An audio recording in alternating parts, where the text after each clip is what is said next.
This show is proudly brought to you by the #Me Network.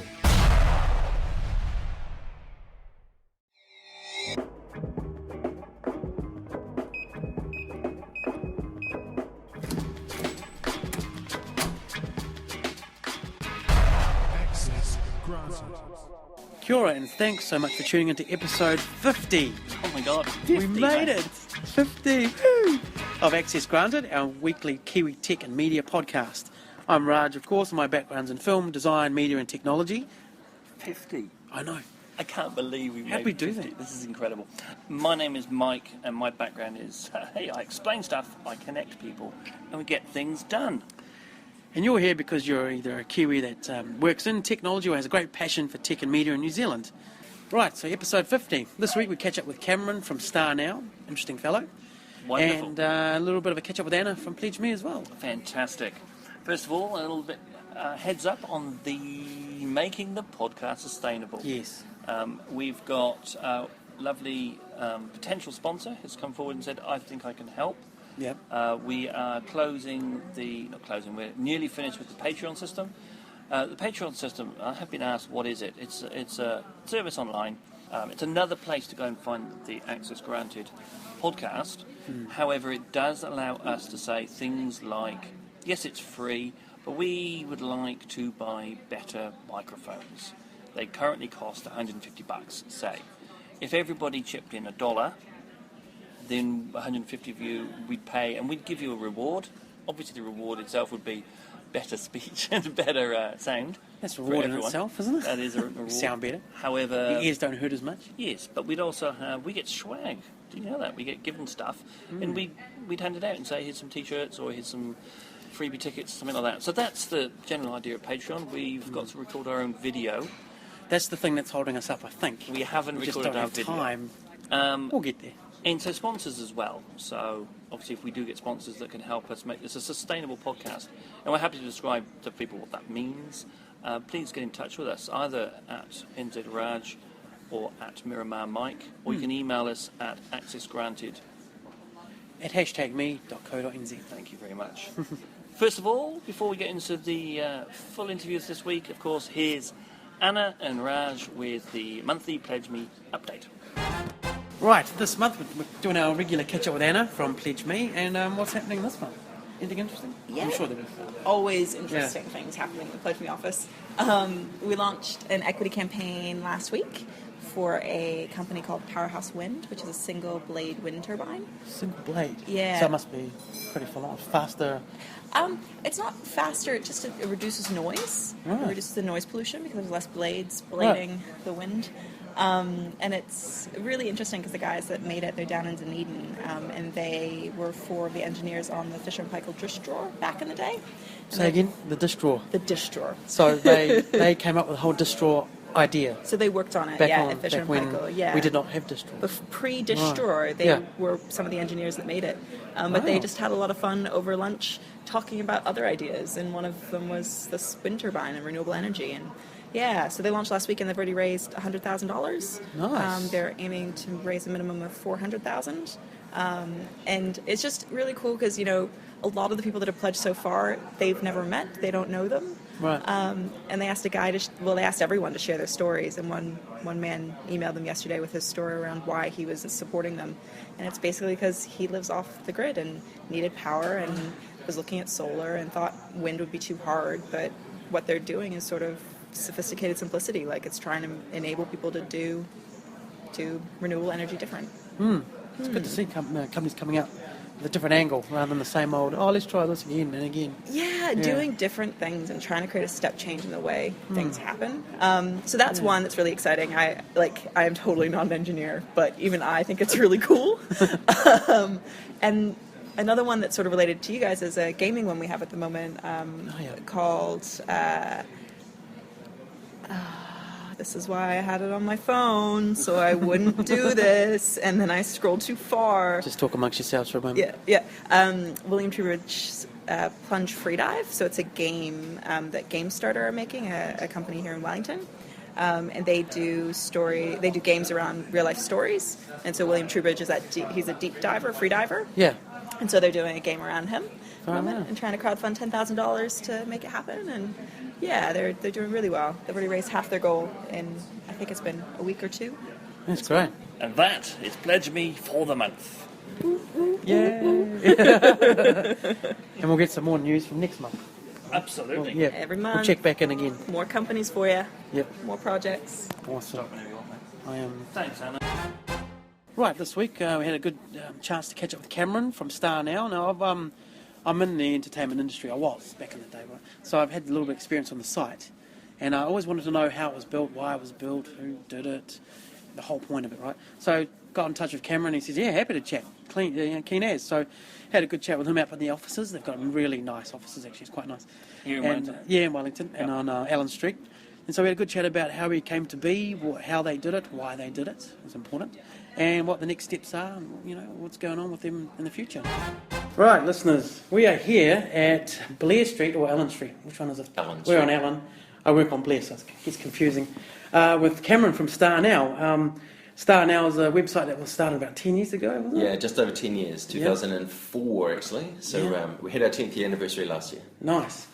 And so we thought we'd have a chat with you about how you started, what kind of issues you've had along the way and all that kind of thing. But the first question we always ask is, what makes you happy? Yep.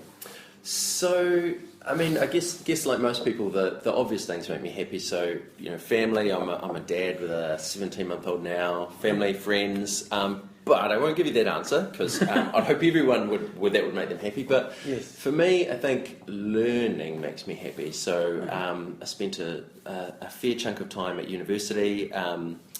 You know, everything I've done at Starnow and the previous places I've worked, I've just learned a lot and just love learning and reading and yeah, it's all good fun. Yeah, that's cool. So is that where you came up with the idea, or how did it come about with this idea? So this From idea, uni, so you started at uni and then you're out and about in the industry or whatever you're doing. Yeah, what so were you I- doing beforehand, before you launched into this? Okay, so when I went to uni, I started off and I did a BCA in public policy and a BA in politics. And then I went out and I got a job as a software tester. There was an ad in the paper which basically said BA grads wanted, so I applied to that.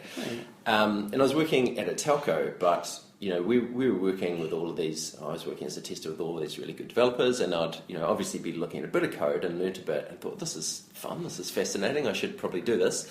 So I actually went back to university while I was a tester. So I was working full-time, studying almost full-time, and went back and did another degree, did a comp sci degree. Wow. And then a friend of mine, Nige, who worked at TradeMe, who was actually the GM of TradeMe at the time, he said, hey, why don't you come over and work for me as a developer? And I said, hey, I'm only a first year at university. And he's like, hey, don't worry, here's a book, read it, you'll be fine. So then I went over and worked at TradeMe. That was at 2002, I guess.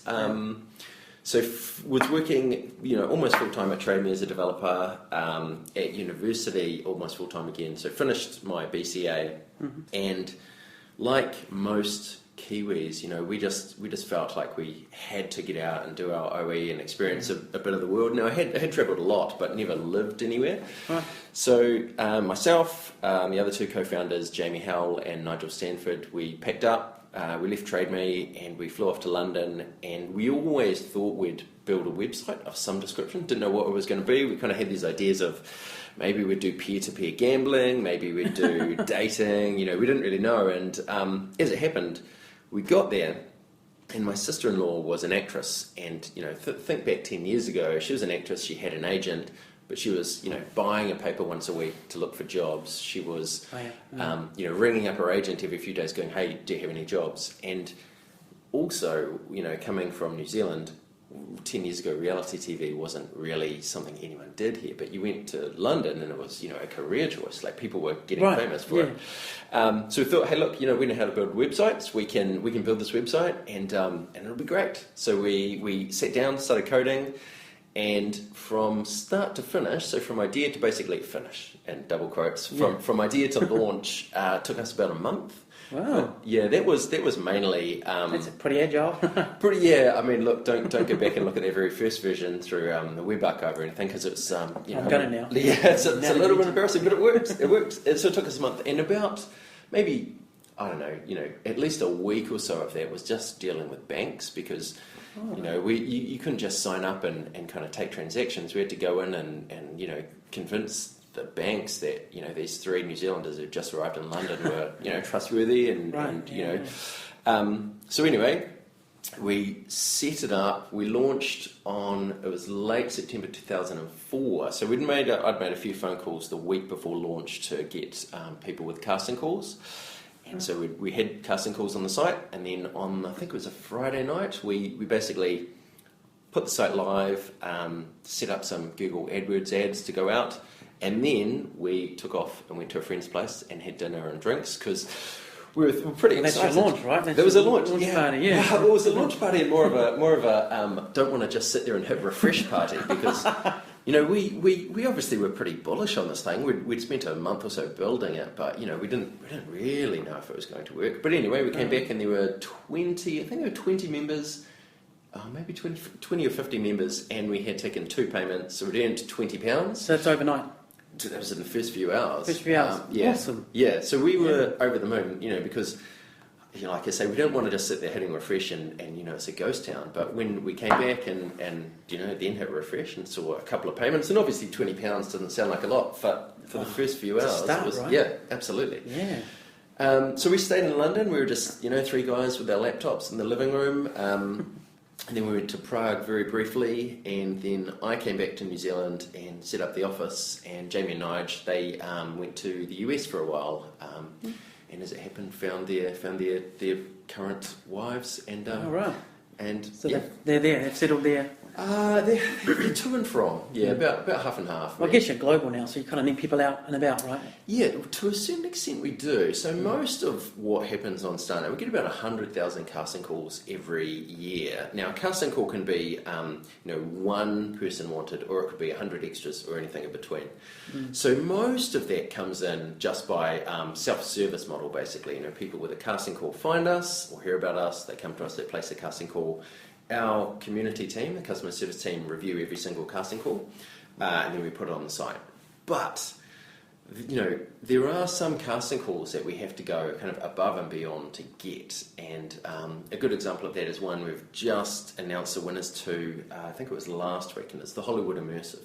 So basically, this is where we're working with the Hollywood Immersive program to fly an actor and a musician to Hollywood. Right. So our team there, they do more account management, I guess, with the person with the casting call.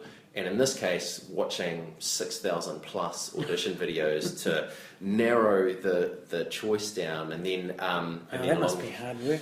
Really hard work. 6,000. Well, it's not just the number as well. It's that these are all really good people, but you have to narrow it down somewhere, and then the judges have the really tough choice of picking the winner. Sounds like a TV show, doesn't it? It could be. It could be. Well, one of the winners, he was Starnow Star Search. Yeah.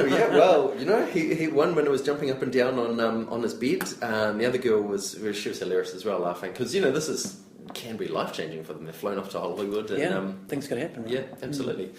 So that's mostly we're in Wellington. So we have a couple of people on contract in London. Everything else we do from here. And right. Okay. we do have our markets team. They fly to Australia occasionally to talk to agencies or filmmakers to try to get the casting calls which might need a little bit of work to get over the line for us. Right. Yeah. So the site is basically almost like I'm trying to figure out what happened when you launched. And you've got all these other actual casting agents, in air quotes. Yep. That's their business. Yeah. And you've got almost like a PledgeMe style system, right? Yeah. Well, look, how do they react to it? Okay, it was interesting because you're right about the PledgeMe style, because Starnow is how we work is much like PledgeMe brings together buyers and sellers. We bring together the talent, so actors, models, musicians, dancers, crew, and journalists looking for... That's right, it's not just the faces, right? You're looking for the crew as well, right? Yeah, yep. Yeah. And so we bring together the jobs, essentially, and then on the other side there's the talent. So that's aspiring and professional actors, models, musicians. And these jobs can range from anything from, feature films, reality TV, TV commercials, TV shows, down to John, who's just down the road, who needs a drummer for his band.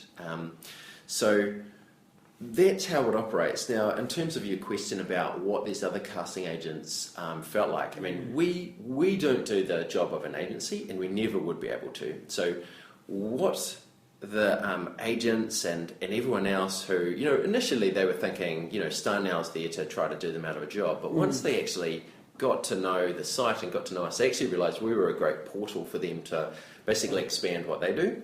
Often it'll be, we deal with just one came to mind, a company called Mad Dog Casting in London, and they're always after extras. So they place casting calls with us, we deliver them hundreds or thousands of extras, and they love us. Oh. Same thing with agents when they have open days for their books, or they want a certain type of character or anything like that. So, some people still do think of us as maybe competition for them, but in reality we're not. We're basically a tool that they can use. And when they do use us, obviously it's much better for our members because our members can get access to more agents. So it's a really nice ecosystem, we think. Yeah, so they complement each other rather. Yeah, absolutely. So there might have been a perception out there from the agent's point of view. Oh, who the hell are these guys? Yeah, especially in 2004, 2005. Yeah, especially 2004 and 2005. But I'd go back to the TradeMe discussion. Much like when TradeMe first started, you had people with antique shops, complaining about TradeMe, and then they realised, hey, I don't need to pay rent, or I can sell all this on TradeMe, and instead of selling it to whatever the foot traffic, I can sell it to anyone. And much the same thing with us. Instead of these agents or anyone having to pound the pavement looking for talent, they can cast with us. So just one example of this, when I was in Australia talking to the woman who cast Australia's Next Top Model, before Starnow came along, she was looking for young, tall females. So basically she had people out on the street just watching, or she'd have to put up casting calls in netball clubs, and it was hard work, right? Because you're kind of hoping you'll see these people, or they'll happen to see your bit of paper. So it's kind of luck, really. Yeah. But now they've got access to hundreds of thousands of members through Starnow, which makes their life a whole lot easier. So how does it work for the actors and the musicians?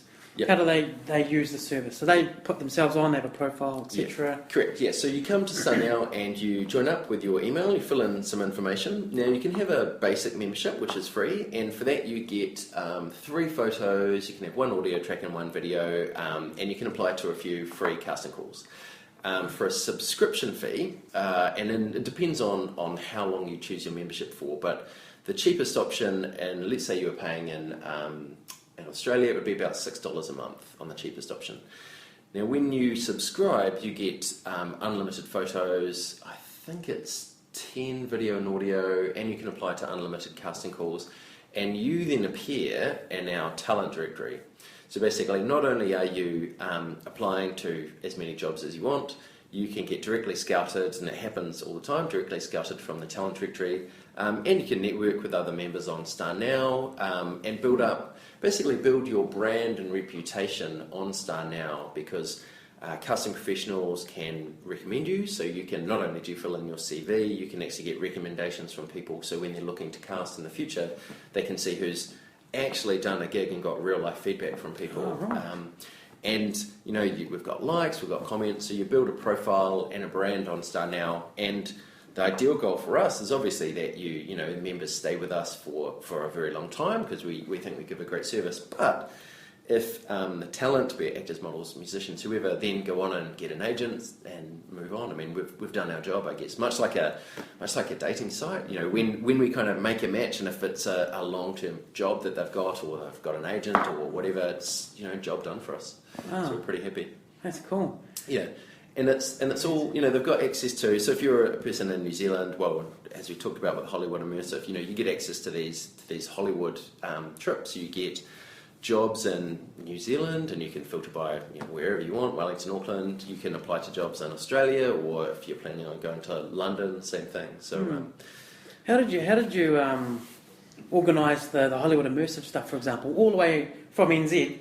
How did you get those kind of hookups? I can't think of a better term. How did you get these connections? Well, that's through our markets team. So our markets team, they're really well connected in the entertainment industry. So I'll talk about the New Zealand team and then briefly the London one. So the markets team, they're always looking at what's in production. So for any feature film, they're really clear about what's coming out and when and who's casting, so we get access to all of these things very early. But also, they're often off to Australia and just making contacts and keeping in touch with people.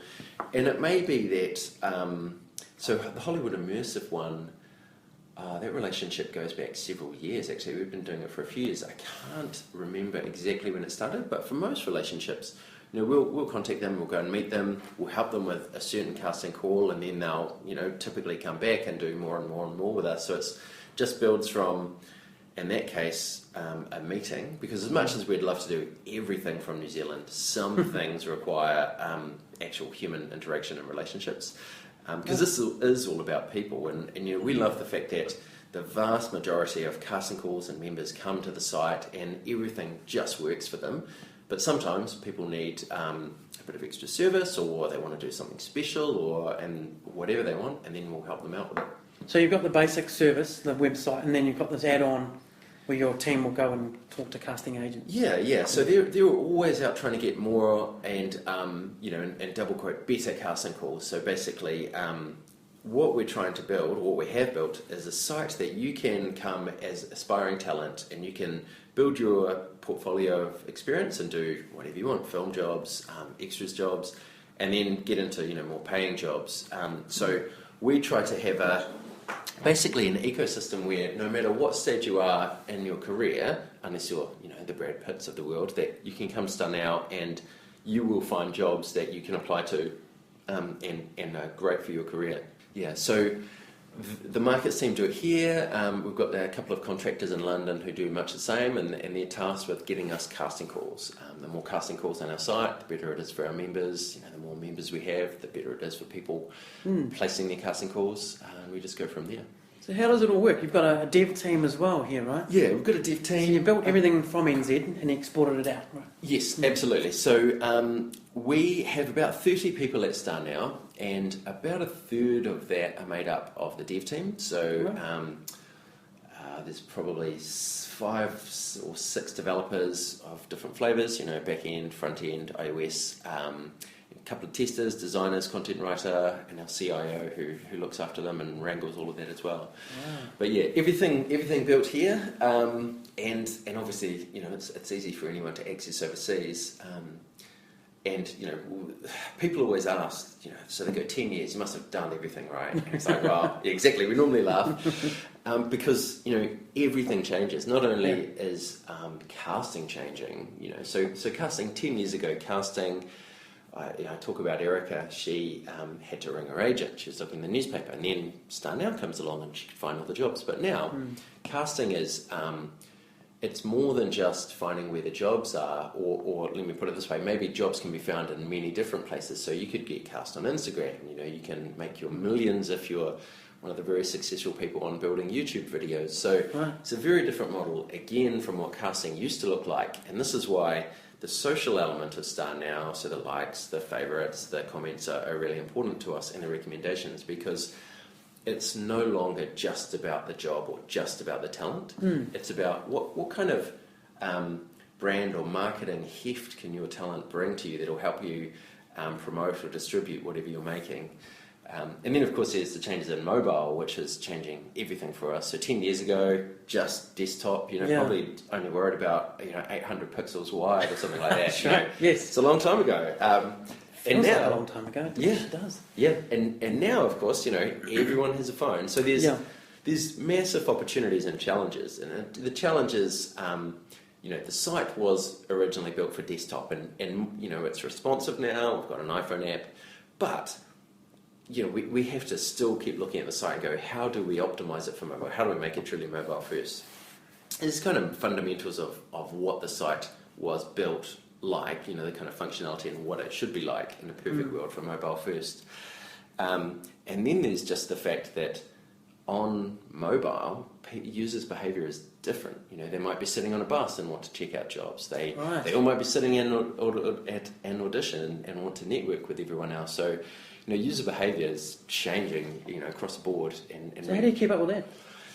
Well, we're moving away, or have moved away from where we used to have our mocks for any kind of feature. We'd look at a desktop version. Now we just look at what will it look like on a phone first. Right. So that's a kind of a really basic fundamental of it. So that changes everything, the way you build completely, right? Yeah, absolutely. And I guess it's this has been said many times, but it's instead of thinking about how do you fill up a desktop screen, really on the mobile, you're trying to figure out how to remove everything but the most critical features because you've just got very limited real estate. Yeah, remove all the clutter. Yeah. And this is a smallish thing, but it's important. People are tapping away with their thumb, so how does that actually change what kind of input you should get? So along with that, obviously, we'll play with a whole bunch of different apps and services ourselves, and we'll talk to our users, and that might be getting them in here for user feedback sessions, or do surveys, or our markets team will talk to the casting professionals and the members as well, and I'll go off occasionally and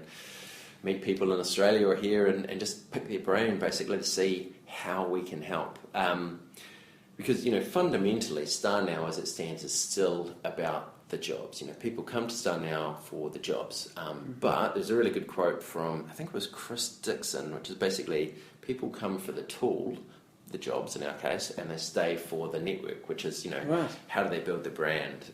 And that's where we're heading. So that's cool. That was my next question. What do you see? What's the future of Starnow? Yeah, well, it's just hard to gauge now because every year the future changes. Yeah, so much. Yeah, but the core of it, which is that talent are looking for jobs, that will still be there in some shape or form. But as I said before, it's about more than just being being one of the qualifying talent. So what I mean by that is, let's say you were casting a person like me. There could be 5 other guys my height, same hair, same kind of qualifications. Could all do a good job of the role, but maybe this guy's got 10,000 Twitter followers, so he'll help you market. So that helps you choose that he's a talent. So for us, it's still going to be about the jobs, but we have to expand Starnow to be basically about the network and the brand building for the talent. So the goal would be you come to Starnow as aspiring talent, and you build your network on Starnow, integrated with all of these other services like YouTube or Instagram or whatever, so that when you leave, if you eventually leave us, you've built a portfolio, you've built a following, and not only do you have experience and will get cast for the experience, you will have a brand that you can get cast for as well. So there's that, and also there's the what we've just launched as our beta launch is we've white labelled out the jobs. So so basically to explain to any listeners, I guess who don't know what that means, it basically means we can, in essence, extract a job from the actual Starnow site and brand it up as a microsite. And that means we can go to companies like Hollywood Immersive is a great example. They had a casting call on Starnow, but they can also have a separate URL, a separate microsite that they can start to push all of their traffic to and promote. Right. And that way it's branded up as a special casting call for them. And anyone it's just using your engine. Using our engine. Beautiful. Exactly. That's cool. Yeah, so and now it's just a beta, we've just launched it, but we've got pretty high hopes of pushing that out everywhere, basically. So, that's cool. Yeah, so you want to push that, so the little widgets will be on many sites, client sites, that kind of thing. Yeah, that's the goal. And it would look, it would look special, but it would basically integrate with their sites, when we kind of finish the complete path of getting to there, it would integrate with it so that they could do whatever they wanted with it. That's really cool. Yeah, we think so.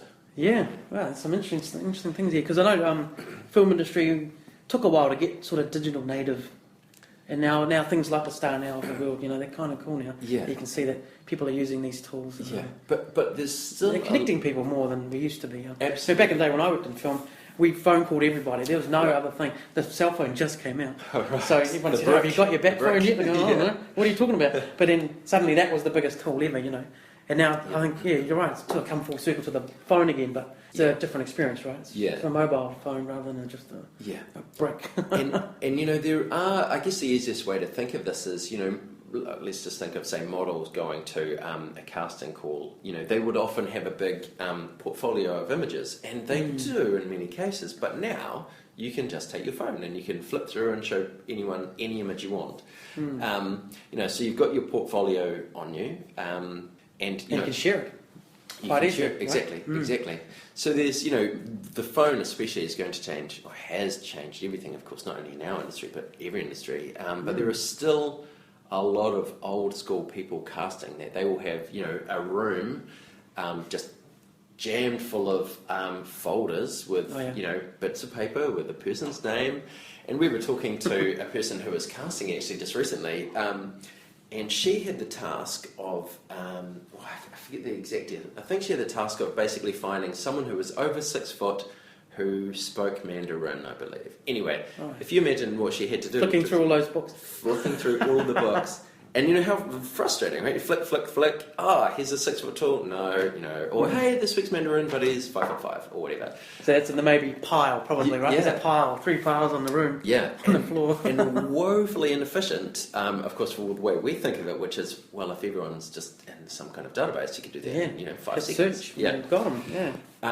But obviously, people work to a certain workflow, and not everyone changes at the same rate. So we just need to make sure that we're giving people, the right service that integrates with their workflow, but that we're leading the charge with things like our white label. That's really cool. Yeah. And so for anyone who wants to know more about Starnow, where can they find them? I mean, there's the website, of course. Yeah, starnow.com. That's the easiest place to go. We're on Twitter, Starnow. They can look me up at Cameron Melhop. Last name is a bit tricky, Mehlhopt. Everyone always misspells it, but yeah, just search for Starnow and you'll find us. Yeah, that's great. Appreciate your time. Hey, no problem. Thanks a lot. That was a fascinating interview, particularly that point that Cameron makes about, well, it's not a point he makes, it's how things happen. And so they found a real need for themselves and solved their own need. Yeah. And then through, what's the word I'm looking for? Serendipity, they went, this is a thing we can make. And other people have this need. Yes, that's right. And so they grew it. And it's that whole having a need and solving it as opposed to, I've got a shiny thing that I'd like, and then finding the need. It's not the way to go. Yeah. Excellent interview. Thanks so much, Raj. So next week, we're not quite sure which of the interviews we're going to put up. We've got Lucy Law from Simmons Stewart. We're just going to get in touch with Lucy to make sure that she's very happy with this, that we're going to, the interview didn't break any laws. It was illegal. No, you didn't. I did. And from Moxie's sessions as well. Lucy is here in Wellington. Or we've got Ben Keats, who did a fantastic, interesting interview, particularly around where he started and how he came to be doing what he's doing, which is that writing white papers. That's Yeah, I know, yeah. That's funny. It's that cloud commentating and writing for Forbes, and how he did that from, let's say, little old New Zealand. That's a fascinating, from North Canterbury fascinating story. to the world, eh? So it'll either be Lucy or Ben next week. And find us on the social networks. Look for us on Twitter, Facebook, Google+, of course, or chat with myself on @NZRaj on Twitter, or Mike on @Miramar Mike. Or you can email us on accessgranted @me.co.nz. And for all the other hashtag goodness, such as the updates, news. By the way, we possibly have a new website layout for people to check out on the old #me.co.nz. Nice. You can have a look at everything in there on the website. And thanks for your time, and see you next week, or next Tuesday, with the Kiwi Tech News, and the tech people sharing their own stories. Ka kite anō. Ka kite anō. #me.co.nz